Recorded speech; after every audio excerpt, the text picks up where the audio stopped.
കൂൺ ചുട്ട കൂണാണ്. ഒരു ചെറിയ കൂണ് കിട്ടി, കളയാതിരിക്കാൻ വേണ്ടി അതൊന്ന് ചുട്ട് എടുത്തു.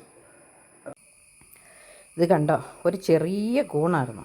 അത് വലിയ സംഭവമൊന്നും അല്ലാത്തതുകൊണ്ട് വീഡിയോ പിടിക്കാൻ മാത്രമൊന്നും ഇല്ലല്ലോ എന്നോർത്ത് ഒന്നും ചെയ്തില്ല, അത് വീഡിയോ ഒന്നും എടുത്തില്ല. പക്ഷേ അത് അരിഞ്ഞുകൊണ്ടിരുന്നപ്പോൾ എനിക്കൊരു ഐഡിയ, ഇന്ന് ഏതാണെങ്കിലും മുറ്റത്ത് കഞ്ഞിയും വെച്ചു, പോർക്കും ഉണ്ടാക്കി. അപ്പോൾ അടുപ്പിൽ നല്ല കനലുണ്ട്. ആ കനലിലിട്ട് ഇതിനെ നമുക്കൊന്ന് ചുട്ടെടുത്താലോ എന്ന്.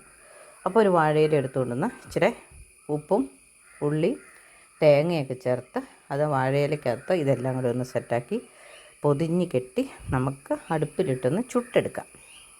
കൂണല്ലേ, നമുക്കിത് ഞാൻ അല്പം മഞ്ഞൾപ്പൊടി എടുത്തുകൊണ്ട് വന്നിട്ടുണ്ട്, അതിനകത്തേക്ക് ഇട്ടൊന്ന് തിരുമ്മി വയ്ക്കാം. ഒരു കൈപിടുത്തം ഇല്ല, എന്നാലും കൂണല്ലേ, ടേസ്റ്റ് ഓർക്കുമ്പോൾ കളയാൻ തോന്നുന്നില്ല. ഇതിൻ്റെ കൂടെ താളൊക്കെ ചേർത്ത് വേണമെങ്കിൽ നമുക്ക് തോരൻ വെക്കാം, പക്ഷേ ഇന്നിപ്പം ചുട്ടെടുക്കാം. ഇതൊന്ന് തിരുമ്മി അവിടെ വെച്ചിട്ട് തേങ്ങ ഉള്ളി മുളക് ഒക്കെ നമുക്ക് ഈ ചട്ടിക്കകത്തോട്ട് സംഘടിപ്പിച്ചുകൊണ്ട് വരാം. ഇവിടെ തേങ്ങ ചിരണ്ടിയെടുത്തു, ഒരു സബോളയുടെ പകുതി അരിഞ്ഞെടുത്തു, അല്പം കുരുമുളക് പൊടിച്ചെടുത്തു, കറിവേപ്പില, ഇഞ്ചി, മുളക്, ഇതെല്ലാം കൂടെ നമുക്ക് ആ ഉരുളിച്ചട്ടിക്കകത്തോട്ട് ഇട്ടൊന്ന് മിക്സ് ചെയ്യാം. കൂണിന് വേണ്ട കാര്യങ്ങളൊക്കെ ഇവിടെ റെഡി ആയിട്ടുണ്ട്. നമുക്ക് പൊതിഞ്ഞെടുക്കാം. നമുക്കൊന്ന് മിക്സ് ചെയ്ത് പൊതിഞ്ഞെടുക്കാം.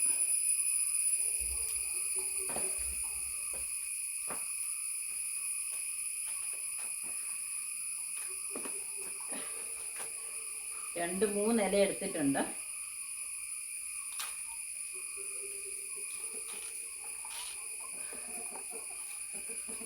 ഒരൽപ്പം ഇഞ്ചി പൊടിയായിട്ട് അരിഞ്ഞതാണ് കേട്ടോ അത്. ഇനി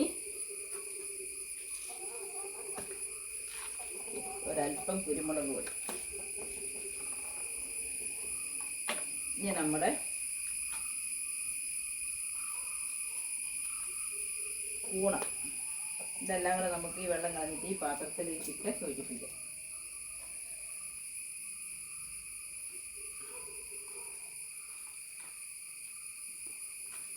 ഒരൽപ്പം തേങ്ങ,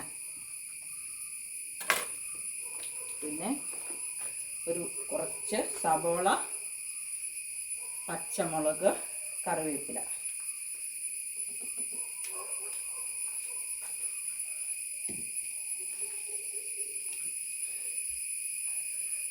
ഇനി ഒരൽപ്പം ഉപ്പും കൂടെ ചേർക്കണം. അത് ഞാൻ എടുത്തുകൊണ്ട് വന്നില്ല, അല്പം ഉപ്പ് എടുത്തുകൊണ്ട് വരട്ടെ കേട്ടോ.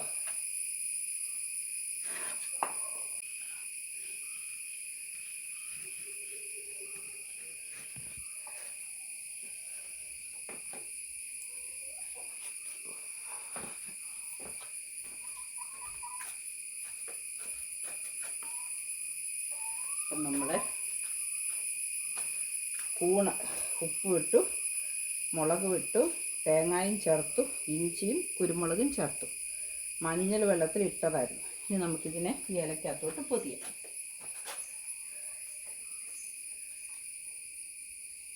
രണ്ടിലയാണെങ്കിലും മതി.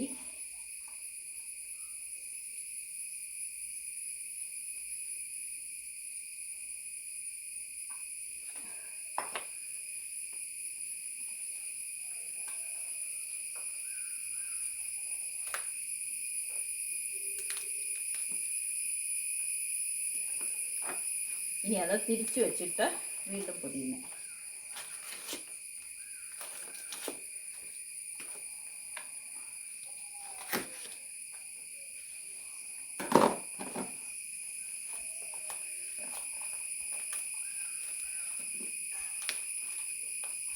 നമുക്കിതൊന്ന് കെട്ടിയെടുത്തുകൊണ്ട് വരാം. പുറത്ത് വെച്ച് കെട്ടാവുന്നതായിരുന്നു. പിന്നെ ഓർത്ത് അതും കൂടെ നിങ്ങളെ കാണിച്ചേക്കാൻ വേണ്ടി. ആദ്യത്തെ പൊതിച്ചിൽ കഴിഞ്ഞപ്പോഴേ വേണമെങ്കിൽ നമുക്ക് ഇങ്ങനെ കെട്ടായിരുന്നു.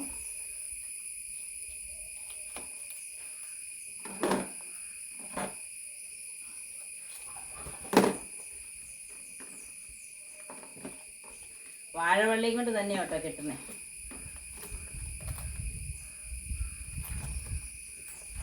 വാഴയില നന്നായിട്ട് വാടിക്കരിയുമ്പോഴത്തേനും നമ്മുടെ കൂണ് വെന്തിരിക്കും.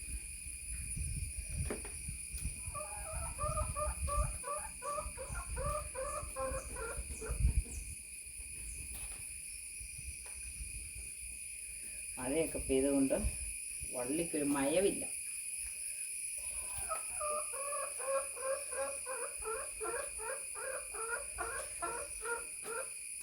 ഇനി നമുക്കിത് അടുപ്പിലേക്ക് വെച്ച് നമ്മൾ കറി വാങ്ങിയ അടുപ്പൊക്കെ കണ്ടോ, നല്ല കനലും തീയുണ്ട്. ഇതിനകത്തേക്കിട്ട് നമുക്ക് കൂണ് ചുട്ടെടുക്കാം.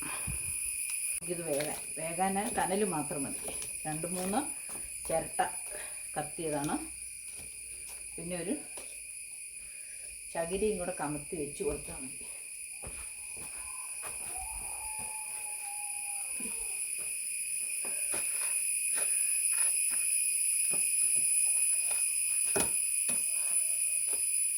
കനലിലേക്ക് ഇട്ടു.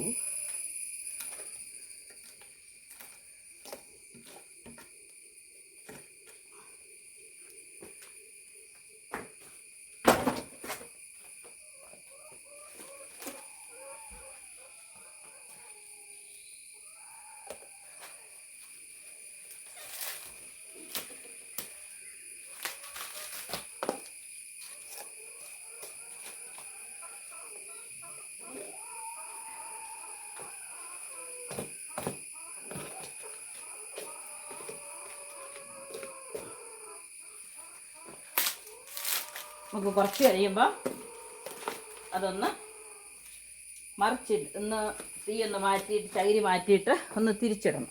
എന്നിട്ട് നമുക്ക് എടുക്കാം.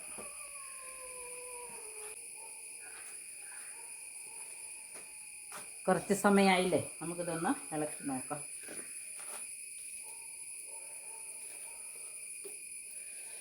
കൂണിനധികം വേവൊന്നും ഇല്ലല്ലോ. കൂണ് അതെ, ഇലയൊക്കെ കരിഞ്ഞിട്ടുണ്ട്. ഒന്ന് മറിച്ചിട്ട് നോക്കാം.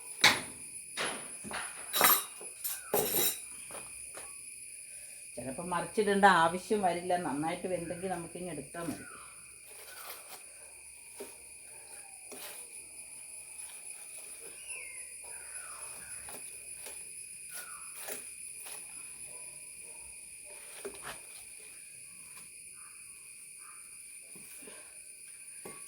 നമുക്ക് പതിയെ ഒന്ന് അഴിച്ച് നോക്കാം. നമുക്കതൊരു അടപ്പയിലോട്ട് മാറ്റാം. നമുക്കതിൻ്റെ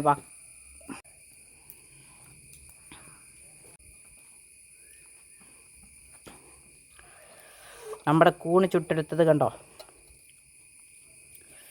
ഉപ്പൊക്കെ ഉണ്ട്, വെന്തിട്ടുണ്ട്, നല്ല ചൂടാണ്. നമുക്കിതൊരു പ്ലേറ്റിലേക്ക് മാറ്റാം. നമ്മൾ ചുട്ടെടുത്ത കൂണ് കറിയാണ് കേട്ടോ. അത് ഞാനൊരു പാത്രത്തിലേക്ക് മാറ്റി. അപ്പോൾ അതിൻ്റെ അരിയിലൊക്കെ ഒരു ശകലം കരിഞ്ഞിട്ടുണ്ടായിരുന്നു. നല്ല തേങ്ങ ചുട്ട മണമാണ്, നല്ല ടേസ്റ്റാണ്. ചെറിയ കൂണൊക്കെ കിട്ടിയാൽ കളയാതെ ചുട്ട് എടുക്കുന്നത് എങ്ങനെയാണെന്ന് മനസ്സിലായില്ലേ? അപ്പം 1-2 പേരോ ഉണ്ടെങ്കിൽ അവർക്ക് കൂട്ടാൻ ഈ തേങ്ങ ചുട്ട ഇത് മതി. പക്ഷേ എൻ്റെ ടേസ്റ്റ് അപാരമാണ് കേട്ടോ. ഇതിപ്പോൾ ചോറൊന്നും ഉണ്ണാൻ വരെ വെക്കുകയല്ല, അതിന് മുമ്പേ തീർന്നു പോകുന്ന രക്ഷണം.